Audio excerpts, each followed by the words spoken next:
sabedoria de Deus para a família. Princípios do livro de Provérbios aplicados então ao âmbito familiar. Nós vamos continuar então nossa série de estudos e nós temos observado princípios do livro de Provérbios e aplicando no ambiente da família e temos considerado preciosidades, pérolas de aplicação advindas do livro de Provérbios para o viver no dia a dia, no ambiente da família. Então, o tema desta manhã que quero trabalhar com os amados é correção e instrução no ambiente da família. Correção e instrução no ambiente da família. Eu gostaria de destacar a instrução da sabedoria para a nossa vida quanto à nossa reação, seja ao sermos corrigidos, repreendidos, exortados, seja ao corrigir, instruir ou exortar. Então, abra sua Bíblia para o livro de Provérbios, em capítulo 11, e vamos considerar o versículo 2, para início da nossa meditação essa manhã. Provérbios 11, versículo 2. A palavra do nosso bom Senhor nos diz assim: em vindo a soberba, sobrevém a desonra, mas com os humildes está a sabedoria. Soberano Senhor, nós te damos graças pela oportunidade de, reunidos neste recinto, podermos celebrar o teu santo e precioso nome. Nós te damos graças pela família que o Senhor nos concede, a nossa consanguínea. Te louvamos pelos cônjuges, te louvamos pelos filhos, e pedimos, ó Deus, pela nossa família na fé, que esta igreja, Senhor, dia a dia, aperfeiçoe a sua comunhão, aperfeiçoe, Senhor, o seu viver, que caminhe rumo à maturidade para a honra, louvor do teu santo e precioso nome. Ó Deus, fala ao nosso coração, ajuda-nos a observar esses princípios aqui considerados e aplicá-los no âmbito da nossa família, Senhor, bem como também trazer a aplicação para o ambiente da igreja. Nós oramos pedindo a tua direção em nome de Jesus Cristo. Amém. Irmãos, observe que nesse versículo, aqui em Provérbio 11, verso 2, nós temos dois elementos contrastantes que certamente fazem toda a diferença quando se fala em correção, quando se fala em instrução. O texto diz: em vindo a soberba, sobrevém a desonra, mas com os humildes está a sabedoria. Então, os elementos aqui contrastados são soberba e humildade. No lugar de soberba, somente para fins didáticos, eu vou usar um outro termo cognato, eu vou usar a expressão orgulho, porque possui mesma raiz. Então, orgulho e humildade são os termos contrastados neste versículo e nós vamos seguir com eles durante a nossa meditação. Observemos que o orgulho é um dos principais deflagradores de contendas e desarmonia no ambiente da família. Muitas famílias têm como marca o orgulho, e o orgulho se constitui, pois, um cruel e terrível deflagrador de desarmonia no ambiente da família. Nós temos um potencial terrível para sermos dominados por este sentimento que inicialmente esteve com aquele que se rebelou, aquele querubim da guarda ungido que se rebelou contra Deus, que nós denominamos, ou a própria palavra o denomina, de Satanás. Inicialmente o orgulho estava nele. O dicionário Aurélio define orgulho como sendo um conceito elevado, ou um conceito exagerado de si próprio, um amor próprio em demasia, uma soberba, um sentimento de dignidade pessoal sobremodo elevado. Esse sentimento então estava na rebelião de Satanás no céu, e ele transmite esse engano, este sentimento horrível do seu coração, no engano a Eva, quando ele então lhe oferece aquela oportunidade de ela, igual a Deus, ser conhecedora. É assim que Deus disse? Na verdade não é assim, é porque Ele sabe que no dia que você provar, que no dia que tu comeres o fruto, você vai se tornar igual a Ele. Então este engano que ele teve inicialmente, ele traduz, ele transmite no engano que estabelece para Eva, e desde Eva e Adão, que cometeram o pecado, desobedeceram a Deus, tem-se essa transmissão, e temos então essa propensão, essa terrível potencialidade para sermos regidos, dominados pelo orgulho. Desde a entrada do pecado no mundo, temos essa propensão para a soberba, para uma visão em que coloca-nos em uma posição superestimada de nós mesmos. E tal visão, com certeza, atrapalha consideravelmente o nosso progresso na observância das instruções do Senhor quanto à nossa sabedoria. Para vivermos sábios, precisamos ser regidos pela sabedoria de Deus, não por elementos estabelecidos por nós mesmos, a partir de conclusões empíricas, isto é, obtidas através de conhecimento por experiência. A palavra do Senhor já é o nosso manual, é a nossa fonte, a qual podemos recorrer para beber, e de modo a vivermos sábios neste mundo. Mas, irmãos, o orgulho conduz o homem, e entenda homem aqui em termos gerais, eu e você, muitas vezes a uma inflexibilidade de opinião. Já prestou atenção nisso? Como por vezes o orgulho do nosso coração nos conduz a sermos inflexíveis quanto a opiniões, e por sua vez nos conduz a uma insubordinação arrogante. Nós não queremos a opinião dos outros quando esta contraria a nossa. Nos despontamos como arrogantes. Observemos que o indivíduo se torna então indisposto a reconhecer erros. Ele é relutante, por exemplo, a pedir ajuda. Ele é relutante por aceitar uma correção. E muitas vezes, ao menos percebe que isso é fruto do engano, do orgulho. Irmãos, a sabedoria de Deus, ela está disponível. A sabedoria de Deus é gratuita. Como descrito aqui, em termos de uma personificação, a sabedoria é alguém clamando, dizendo: me ouçam, me deem ouvidos. Eu estava no princípio com o Senhor, e da criação eu fui arquiteto. A ideia da transmissão que a sabedoria está fazendo aqui, é dizendo: eu estou à disposição para guiar os seus passos, para dar a você a direção que você necessita. Mas apesar de a sabedoria estar disposta e ser gratuita, observemos que o nosso orgulho faz com que os termos da aplicabilidade da sabedoria sejam muitas vezes sobremodo dolorosos. Às vezes os termos da aplicação da sabedoria nos causam constrangimento. Às vezes os termos da aplicação da sabedoria nos causam repúdio. Por quê? Porque leva-nos à humilhação. E quantos de nós queremos ser humilhados? Os termos da sabedoria muitas vezes irão nos humilhar, e é difícil aceitarmos isso. Nós atribuímos à sabedoria então status de um cruel humilhador, dificultando então o recebimento dos seus termos e assim nos fazendo perder o que podemos denominar de preciosidades de suas instruções para um viver correto. Observemos ainda, por exemplo, quando somos repreendidos. Quando somos corrigidos por alguém, qual é, via de regra, a nossa reação? Via de regra, nós temos uma terrível dificuldade de aceitação. Isso está impregnado em nosso coração, principalmente quando essa correção é no ambiente da nossa família. Porque nós temos até uma certa aceitação quando os que nos corrigem são de fora. Mas você já viu aquela história de que profeta não tem honra, senão na sua própria?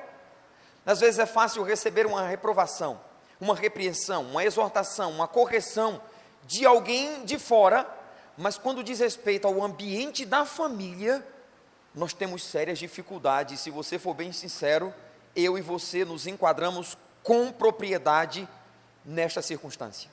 Dificuldade de aceitarmos uma exortação, uma correção, uma repreensão de alguém de dentro do ambiente da nossa família.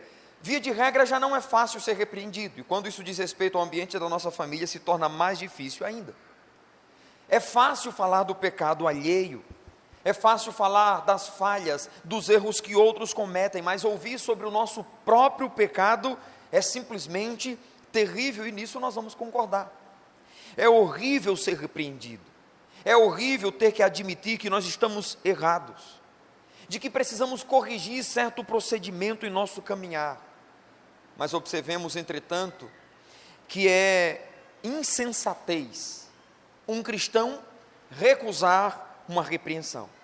Observe, por exemplo, o que diz Provérbio 12, versículo 1, a primeira parte do verso. O texto diz: o que aborrece a repreensão é estúpido, é tolo, é insensato, é falto de senso. A ideia aqui é de um bobalhão.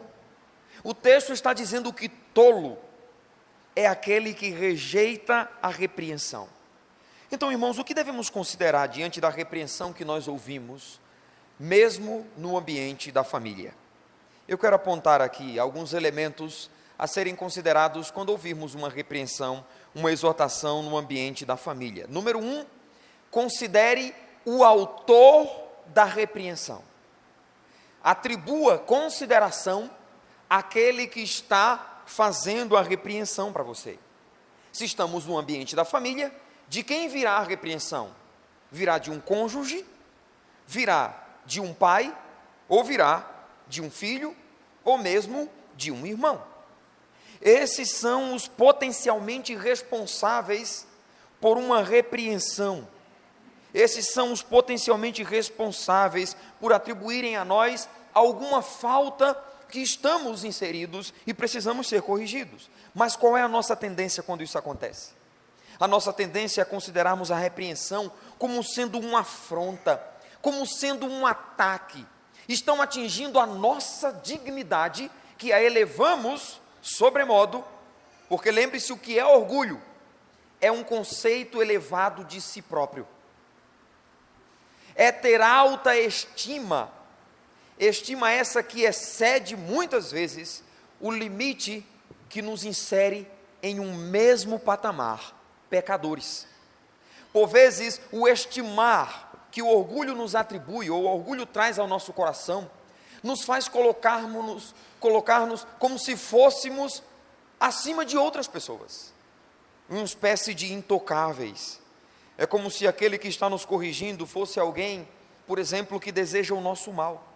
Irmãos, que coisa terrível o orgulho que por vezes domina o nosso coração. Nós somos capazes de até promover ares de espiritualidade para contra-argumentar, destacando a nossa posição de irrepreensíveis diante de uma correção a nós dirigida. Aqui eu lembro do exemplo de Saul rejeitando a exortação de Samuel. Você desobedeceu a palavra do Senhor, que disse que não era para sobrar nada. Você guardou alguma coisa. Você desobedeceu a palavra do Senhor. Eu? Não. Eu fiz a vontade do Senhor, esbravejou Saul. Se tu fizestes, pois, a vontade do Senhor, que balido é esse que eu ouço? Que chocalhos são esses de animais que vêm vindo aí?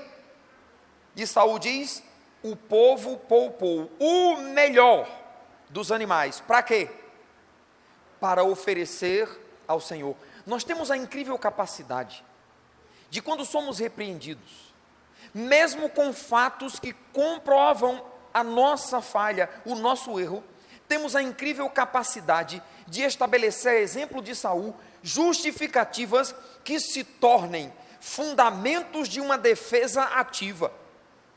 Não deixe-me dizer para você porque eu errei nisso, porque eu fiz isso, eu vou justificar. É o que Saul está fazendo, e é a terrível propensão do nosso coração. A verdade, amados, é que muitas vezes, a exemplo de Saul, nós somos expertos para buscar justificativas. O nosso orgulho é tão terrível, que mesmo a repreensão tendo fatos, mesmo não nos deixando margens para argumentação contrária, porque contra fatos não há argumento.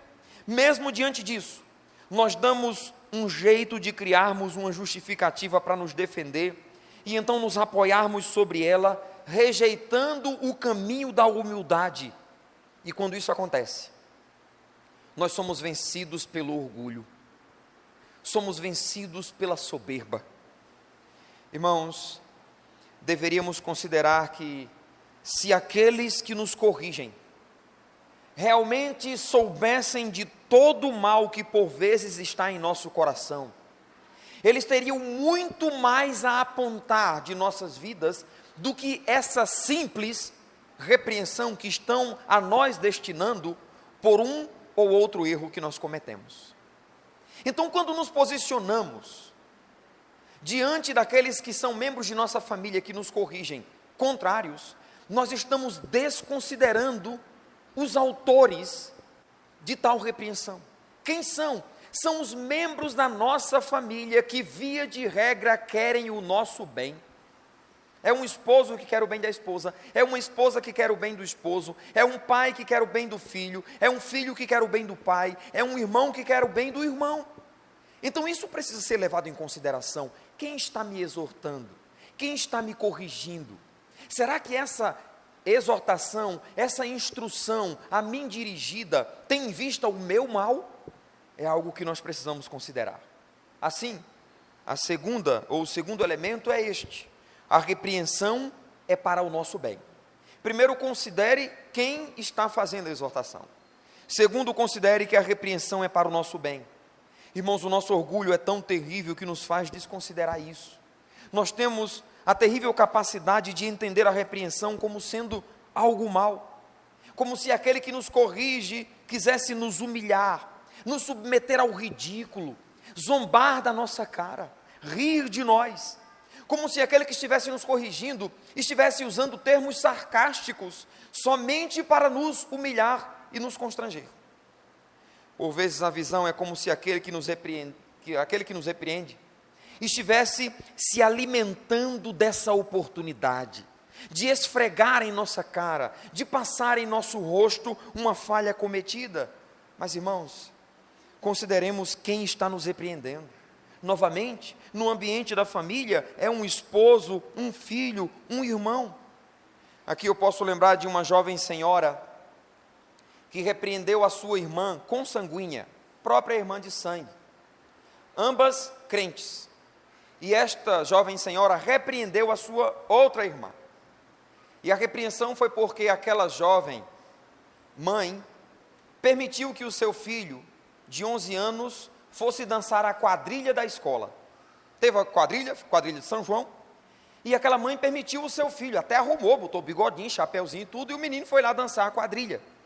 A irmã, na fé, mas também consanguínea, sentiu-se, pois, na liberdade de exortar a sua irmã, dizendo: como você, como mãe, permite isso? E, de certa forma, está até incentivando o seu filho a dançar quadrilhas. Aquela irmã ficou revoltada e declarou uma intriga com ela. Olha, não vá mais na minha casa, eu não piso mais na sua, você está se intrometendo na minha vida, eu não quero mais conversa. E aí, lá fui eu visitar esta irmã repreendida. E quando eu cheguei lá, primariamente, outra repreensão. Repreensão por ela não ter aceitado a repreensão. E então eu ratifiquei que de fato ela estava sendo imprudente, estava sendo negligente no ensinar princípios que glorifiquem a Deus para a vida do seu filho. E então eu disse: irmão, o que você está fazendo? Você acha que está glorificando a Deus com isso, estabelecendo uma muralha de separação, de intriga entre você e sua irmã? Você está somente juntando mais culpa sobre você diante de Deus. Com muita luta, aquela irmã então se quebrantou. E o meu argumento foi: você acha que a sua irmã quer o mal para você? Você acha que ela está aproveitando a oportunidade para humilhar você, mostrando o seu potencial para ser pecadora? Em verdade, eu digo que você tem um potencial muito mais terrível do que essa simples denúncia, que na verdade foi uma exortação em amor para você trazer o seu filho e mantê-lo próximo de ti e fazendo o que é a vontade do Senhor. Irmãos, em nossa próxima consideração, próximo elemento, é que o nosso erro, via de regra, prejudica os que estão à nossa volta. Observe que uma das justificativas, ou um dos argumentos daquela que foi repreendida, foi o seguinte: se incomode com a sua vida. Eu faço o que eu quero, o filho é meu. A vida é minha, eu faço o que eu quiser. Infelizmente, a visão medíocre de alguns fazem que eles levem tais conclusões para dentro dos seus relacionamentos, para dentro do ambiente da família. Então temos esposos tolos, ou esposas tolas, ou filhos tolos, insensatos, que por vezes têm determinados procedimentos que são prejudiciais, e quando exortados, ostentam uma autoridade de dizer: eu faço o que eu quero da minha vida, quem manda na minha vida sou eu. Irmãos, o nosso orgulho quer nos cegar em relação a isso.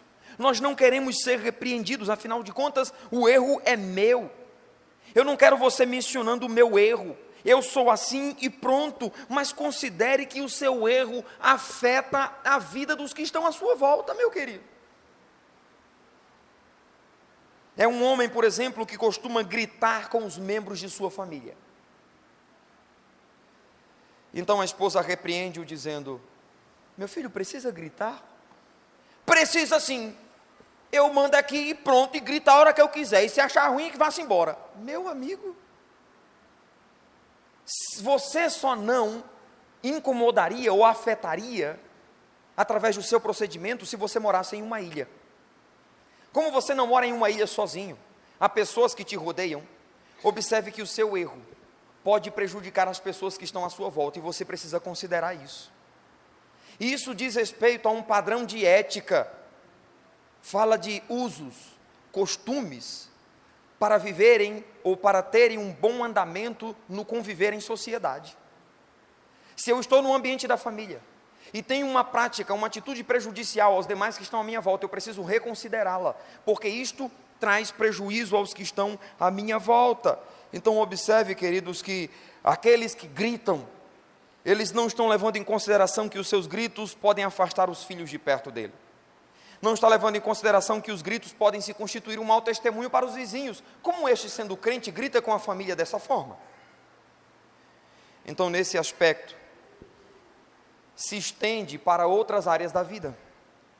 É alguém que tem diabetes e não consegue se dominar, vive comendo doces e quando é repreendido acha ruim. A esposa vai dizer: meu velho, você está comendo doce, você não sabe que não pode? Deixe, se morrer sou eu. Quer casar com a mulher do diabo, né? Diabetes é a mulher do diabo, né? Se morrer sou eu, se ficar doente sou eu. Meu amigo, se você não se considera, considere pelo menos a dor de cabeça que você vai dar às pessoas que estão à sua volta. Você quer comer o seu doce, e não afetar ninguém? Pois pegue um transporte e vá para uma ilha morar e viver sozinho, meu querido. Porque a sua enfermidade vai ser uma terrível dor de cabeça para alguém que está em sua volta. Não, se eu adoecer, sou eu, não se importe comigo, como se isso fosse possível, né? Aí cai doente. Parece que é a mulher: não, você não disse que era para eu não me importar? Pois fica aí, é assim? Claro que não. Isso vale também para quem tem pressão alta e vive sem conseguir controlar o sódio. Tem dificuldade, mas ama um churrasco. Às vezes está insossa essa comida, pega o sal em cima da mesa e joga na comida. Isso é terrível, isso é um crime. Para quem tem problema com pressão alta, para quem tem problema cardíaco, isso é válido também. Sua enfermidade traz prejuízo para as pessoas que estão à sua volta. Isso também é válido para aqueles que não controlam a boca e estão beirando a obesidade, ou talvez já sejam assim declarados, com gordura abdominal sobremodo elevada, e em tempos de cair duro, morto. É claro que por vezes a obesidade envolve outras questões como genética, como metabolismo, como distúrbios hormonais, distúrbios de tireoide, fatores medicamentosos e outras coisas. Mas é preciso zelar pela saúde, fazer caminhada, se alimentar bem, evitar o que me prejudica. Por quê? Porque quando isso não acontece, eu estou trazendo prejuízo para a minha família, que vai ter que cuidar de mim. Aí depois fica doente, fica desejando morrer, né? É preciso considerar, amados, que a nossa enfermidade traz prejuízo para a família. Então, se você não está nem aí para a saúde, considere pelo menos a dor de cabeça que você vai dar para a sua esposa, para o seu esposo, para os seus filhos. Se você não liga para a sua saúde, considere pelo menos os outros. Se você está dirigindo em uma BR a 180 km por hora e alguém dentro do carro pede para você reduzir a velocidade, você não pode dizer, o carro é meu, sou eu que estou dirigindo e eu vou à velocidade que eu quiser. Claro, pare o carro, permita que eu desça e então você pode ir à velocidade que você quiser. Mas enquanto eu estiver dentro do carro, eu estou envolvido na sua imprudência, e sua imprudência pode sim inferir em prejuízo na minha vida. Esses 3 elementos, então, irmãos, devemos considerar, envolvem a ocasião em que nós somos corrigidos. Mas agora deixe-me apontar também o risco que nós corremos quando nós corrigimos. Abra sua Bíblia para Provérbio 9, leia comigo 2 versículos. Provérbios 9. Leia comigo o verso 7 e 8.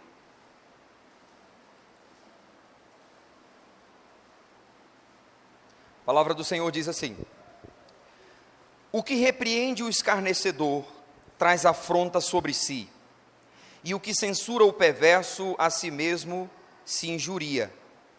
Não repreendas o escarnecedor, para que te não aborreça. Repreende o sábio, e ele te amará. Observe no texto que há um repreendido que é denominado de escarnecedor. O escarnecedor é um insensato, é um tolo que considera inadmissível o ser corrigido. O texto então diz que, ao repreendermos alguém assim, nós trazemos afronta sobre nós. Irmãos, sabem aquelas circunstâncias que você corrige alguém e o outro tem a incrível capacidade de, apesar de errado, através da sua reação, lançar sobre nós afronta, desprezo, injúria? Sabe aquela pessoa? Essa pessoa sou eu. Essa pessoa é você.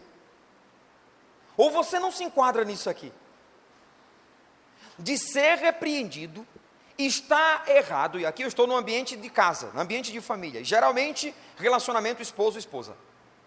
Você é corrigido, você é corrigida, e você sabe que está errado, mas o outro tem a incrível, ou você tem a incrível capacidade de virar o jogo e atribuir falha ao que está repreendendo. Rapaz, como é que pode? Eu vou corrigir você e você vira o jogo. Já ouvi isso muito da minha esposa. Como é que pode isso? Não, você sempre está certo. Você nunca ouviu isso não, né, marido? Não é, esposa? Não, sempre você é o dono da razão. E você foi fazer uma repreensão e trouxe injúria sobre você.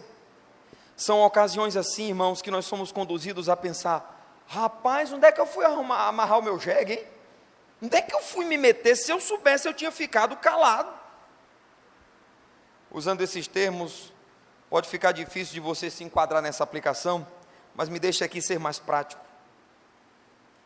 Todas as vezes que, ao ser repreendido pela sua esposa, pelo seu marido, e você, ao ouvir a repreensão, busca uma falha nele ou uma falha nela para se contrapor, você está dizendo: agora o orgulho está reinando o meu coração, humildade está passando longe de mim. Irmãos, o orgulho é terrível. É tão terrível que há pessoas que nunca perdem, ou seja, nunca reconhecem a repreensão de modo a acatá-la de bom grado. Há aqueles orgulhosos tão terríveis que reconhecem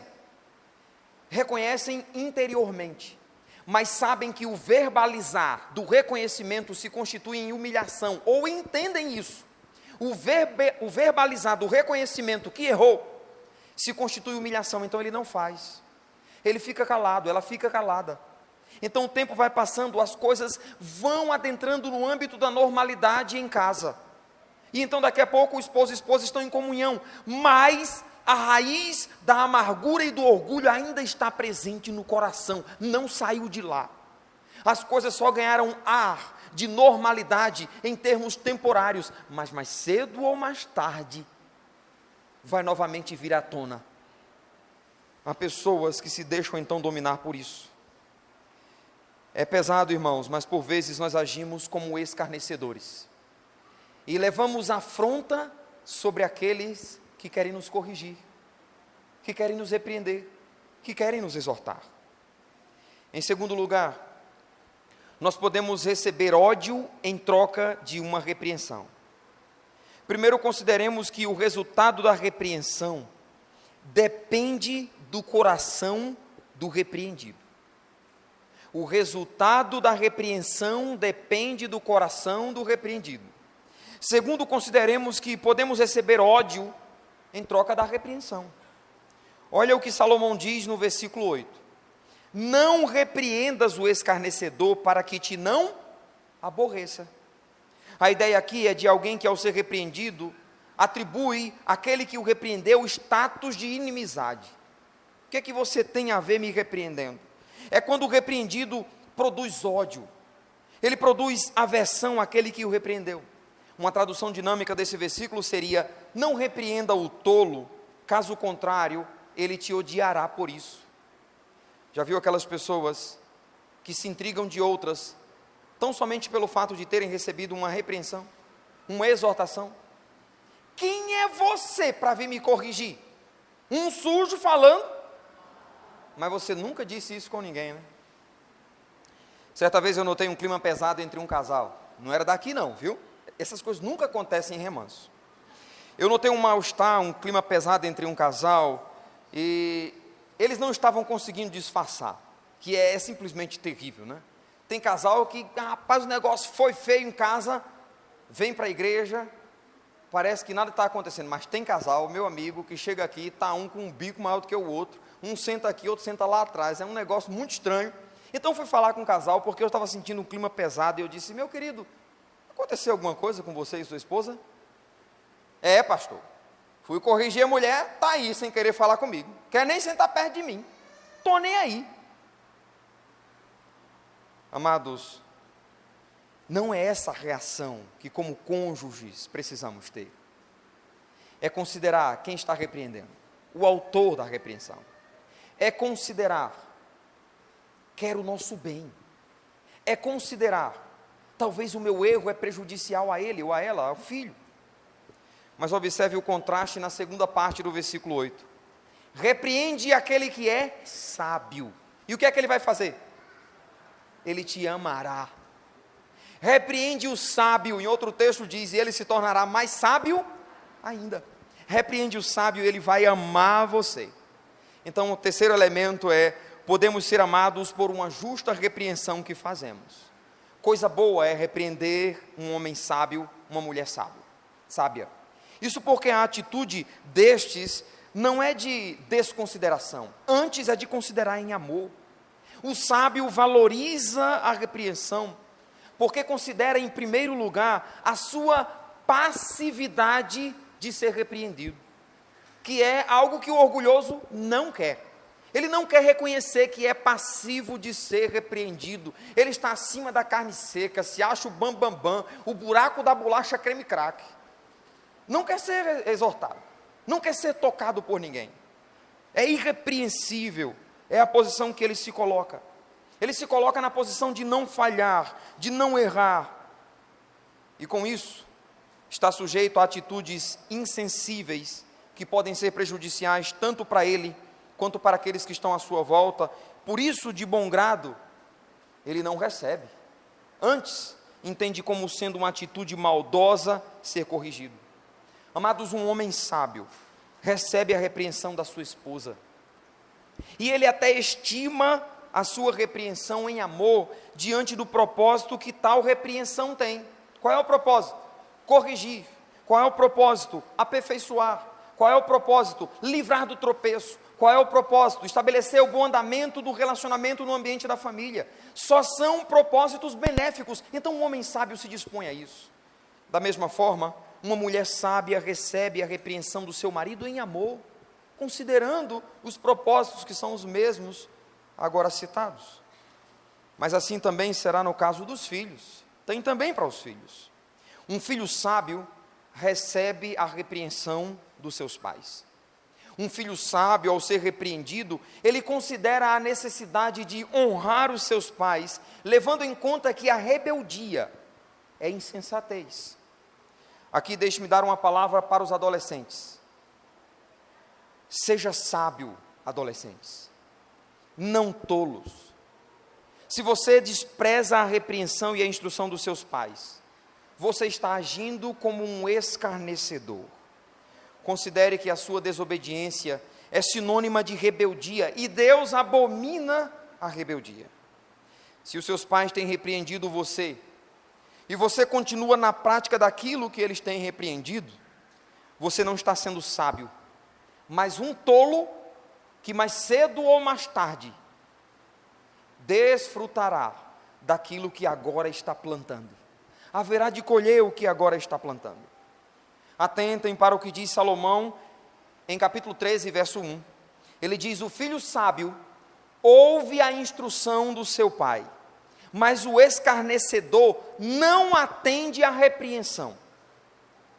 E entenda o ouvir aqui não como sendo o exercício de escutar, mas como sendo a capacidade para ouvir e colocar em prática. Isso se chama obediência. Que tipo de filho você é? Um filho prudente que ouve a instrução dos seus pais e põe por prática em obediência? Ou você é um filho escarnecedor, um tolo, um estúpido, que ouve, mas não pratica a exortação, a instrução dos seus pais? Provérbio 15, verso 5 diz: o insensato despreza a instrução do seu pai, mas o que atende à repreensão consegue prudência.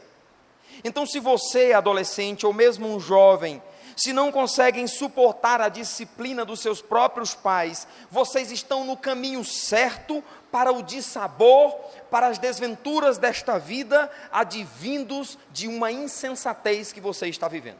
Eu repito isso. Se você, adolescente, até mesmo jovens, não conseguem absorver a disciplina dos seus pais, vocês estão no caminho certo para desfrutar das intempéries, para desfrutar das frustrações, para desfrutar de tudo aquilo que Satanás tem promovido para destruir a sua vida neste mundo.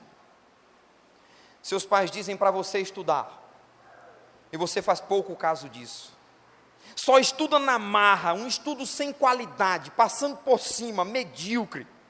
Um dia, um concurso vai cobrar isso de você. E você vai pedir: pastor, oração, pastor, para que Deus abençoe minha memória para eu fazer esse concurso. Você não estudou. Então se contente com um padrão medíocre de vida, porque é o que você está plantando. Seus pais dizem para você não andar com certas companhias, mas na ausência da vista deles, você anda. Salomão disse que o sábio, aquele que anda com o sábio, é sábio ou se torna sábio, mas o companheiro do tolo se torna insensato. A Bíblia então não está dizendo: me diga com quem tu andas que eu digo quem tu és, mas a Bíblia diz que o companheiro do tolo se torna insensato.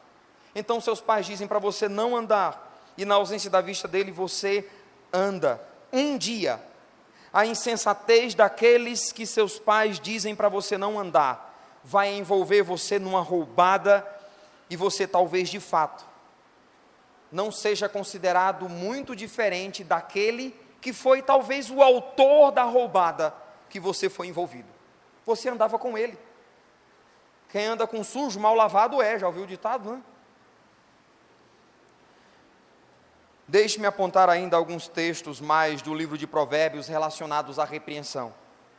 Provérbio 19, verso 20 diz: ouve o conselho e recebe a instrução para que sejas sábios nos teus dias por vir. Que versículo fantástico! Ouve o conselho e recebe a instrução para que sejas sábio nos seus dias por vir. Amados, é pena, mas tenho visto uma geração de adolescentes que as redes sociais e o fascínio pelas coisas do mundo tem lhes roubado do porvir a sabedoria. Em termos práticos, tenho visto uma geração de adolescentes que não serão homens e mulheres de Deus sábios, não serão. São adolescentes enveredando pela impureza e logo cedo se envolvendo em namoro. A expressão "vão tirar a caatinga do mijo" se tornou ultrapassada, é obsoleta. Porque desde cedo, 10, 11, 12, deveriam estar brincando de boneca, de casinha, os meninos de carrinho. Estão, como diria minha mãe, menino, para de enxerimento. É o que está acontecendo hoje. Nas ruas, e por vezes na igreja, tem-se meninas, adolescentes, que se vestem não muito diferentes de prostitutas em um claro exibicionismo que tenho vergonha por elas. Que baixo os meus olhos e digo, Deus, misericórdia. Mas os pais consideram normal. E consideram normal, afinal de contas, são eles que compram essas roupas. São os seus patrocinadores oficiais, insensatos, patrocinando a impureza e a devassidão. Adolescentes que, enquanto os pais estão dormindo, estão trancados em seus quartos, trocando nudes. Já ouviu falar nessa expressão? É tirar uma foto só de calcinha, só de sutiã, ou talvez sem nada, e mandar para outra pessoa que está na moda, e já aconteceu nesta igreja.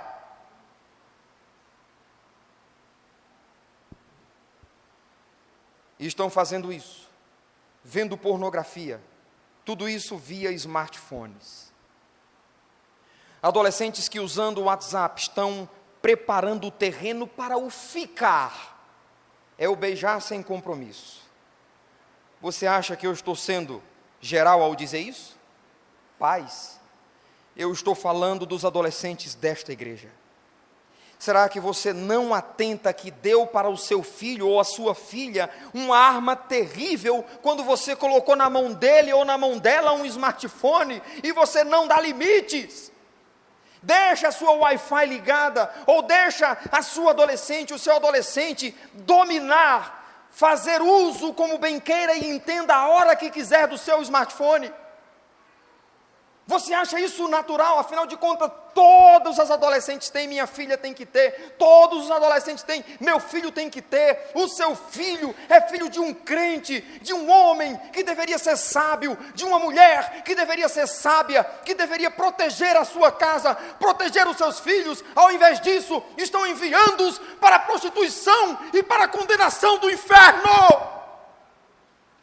Não desperdice a criação que Deus deu a você para o seu filho e sua filha. Brigue com ele, para que ele não se enverede pelo fascínio deste mundo. Ah, pastor, o senhor sabe como é. Se eu não der, essa menina me tira o juízo. Esse menino me tira o juízo. Ó, pais insensatos que se deixam levar pelo padrão do mundo. Porque todos os outros adolescentes têm, o seu adolescente tem que ter? Não. Meu filho não tem que ter smartphone. Ele se comunica comigo e a mãe. Só está distante quando está na escola. Na escola tem direção, pode ligar para mim. Não tem que ter smartphone. Não é hora, nem tão cedo. Porque o smartphone tem sido a porta de entrada para a prostituição, porta de entrada para a pornografia, porta de entrada para um maquinar e cobrir dos pais, dando a aparência de normalidade, quando de fato não são. Um pai sábio, uma mãe sábia, considera o padrão bíblico, não o padrão do mundo. Mas pastor, o senhor é muito radical. Sou radical. Provérbio 27, versos 5 e 6 diz: melhor é a repreensão franca do que o amor encoberto. Leais são as feridas feitas pelo que ama, porém os beijos de quem odeia são enganosos. Eu tenho vergonha do conteúdo de algumas mensagens trocadas entre os nossos adolescentes, que eu tive acesso a algumas delas. Alguns prints. Provérbio 13, 18 diz: pobreza e afronta sobrevêm ao que rejeita a instrução, mas o que guarda a repreensão será honrado. Provérbio 15:10 diz: disciplina rigorosa há para o que deixa a vereda, e o que odeia a repreensão morrerá. Provérbio 15:31-33 diz: os ouvidos que ouvem a repreensão salutar, no meio dos sábios tem a sua morada. O que rejeita a disciplina menospreza a sua alma, porém o que atende à repreensão adquire entendimento. O temor do Senhor é o princípio da sabedoria, e a humildade precede a honra. Provérbio 17:10 diz: mais fundo entra, mais fundo penetra a repreensão no prudente, do que 100 açoites no insensato. Irmãos, uma marca do sábio é um coração quebrantado, é uma consciência sensível à instrução que lhe é atribuída. Em contrapartida, uma marca do insensato é um coração embrutecido, cheio de si, pressupondo que já sabe de tudo, não aceitando, pois, instruções. Tal pessoa não está disposta a aprender, mesmo que lhe imponham duras penas. Falta-lhe coragem, sente-se como dominado pela situação. Tem pais aqui que sabem que os smartphones dados aos seus adolescentes estão sendo prejuízo, mas não tem coragem de tirar. Porque se tirar e bater o pé, pronto, o barraco está armado, e não tem autoridade em casa para fazer isso. Considere que a insensatez, o orgulho que se constitui em terríveis barreiras para o ouvir e aceitar a repreensão, são sobremodo prejudiciais para a família. Mas considere também que esses elementos têm destruído famílias. E, sobretudo, considere que a insensatez e o orgulho são abomináveis a Deus. Não permita ser vencido pelo orgulho, pela insensatez. Lute contra o orgulho. Trave batalhas contra ele, para que o ambiente da sua família tenha como marca a humildade, e dela advenha a pureza, dela advenha a fidelidade ao nosso bom Senhor. Amém? Obrigado, Senhor, pela sua palavra e pela exortação atribuída à nossa família nesta manhã. Ó Deus, em nome de Jesus, antes de pedir que o Senhor guarde os nossos filhos, imploramos que o Senhor derrame sobre nós sabedoria, de modo que pela instrução da sabedoria, estendamos aos nossos filhos os princípios que ela já nos tem guiado. Pais sábios ensinarão seus filhos na vereda da sabedoria. Ó Deus, te apresentamos esta geração de adolescentes. Pai celestial, tira essa mediocridade de visão que alguns têm, dizendo: os adolescentes são o futuro da igreja. Não, Senhor. Os adolescentes são a igreja hoje. Então, Senhor, que a tua palavra penetre profundamente nesses corações, dando prova de prudência em suas vidas.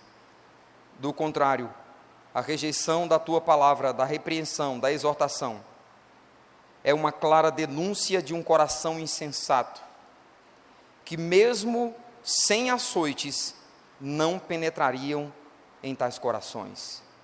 Convence pela tua palavra, Senhor, pelo teu Espírito. É no santo nome de Jesus que apresentamos nossa família diante do altar do Senhor. Amém. E graças a Deus.